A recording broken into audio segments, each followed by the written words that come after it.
इतना सारा हंगामा हुआ घर पे, तो फिर समीना भाभी ने क्या कहा? भाभी क्या कहेंगी? उन्हें पता है मेरे खिलाफ जाएंगी तो उन्हीं को नुकसान पहुंचेगा।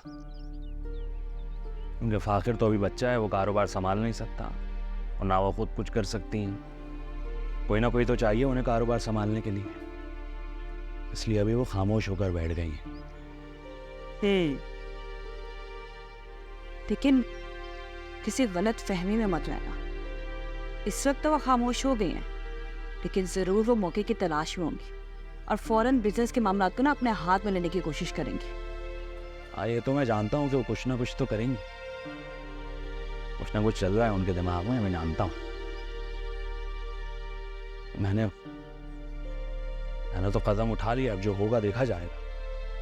साइका और फराज भाई भी जरूर इस मौके से फायदा उठाने की कोशिश करेंगे।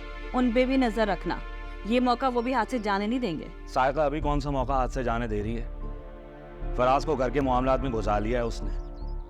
वो हिस्से बंटवारे के चक्कर में बेवकूफों वाली हरकतें करती फिर रही है।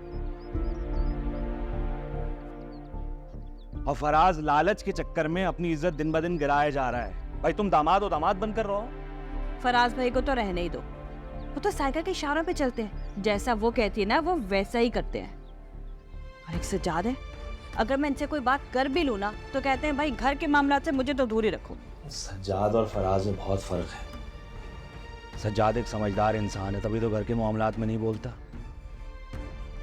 बस ऐसे ही है सज्जाद, और इसीलिए मैं भी घर के मामलात में ना ज्यादा दखलंदाजी नहीं करती।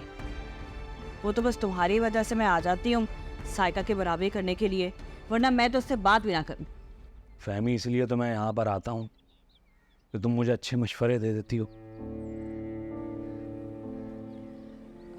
लेकिन सब बातें एक तरफ, एक बात तो मुझे भी परेशान कर रही है। कौन सी बात? क्या जमशेद को कारोबार में हिस्सेदार बनाने का फैसला ठीक लगता है?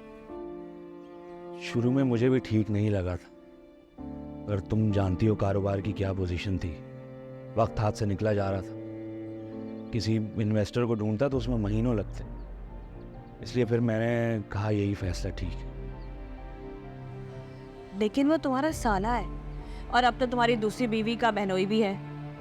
तुम्हारे कारोबार के हिसाब किताब की सारी खबरें तुम्हारी बीवी तक पहुंचाता रहेगा। नहीं, वो ऐसा नहीं करेगा। तुम्हें इतना यकीन है उस पर? भाई उसने सारे पैसे लाके मेरे हाथ में रख दिए थे। अब जब वो मुझ पर इतना भरोसा कर सकता है, मैं भी तो उस पर इतना भरोसा कर सकता हूँ।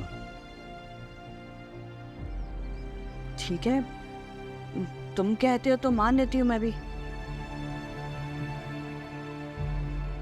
फहमी, मुझे तुम्हारा साथ चाहिए। मैंने जो भी फैसला लिया है ना, घर वालों ने मुझे एक तरफ खड़ा कर दिया है।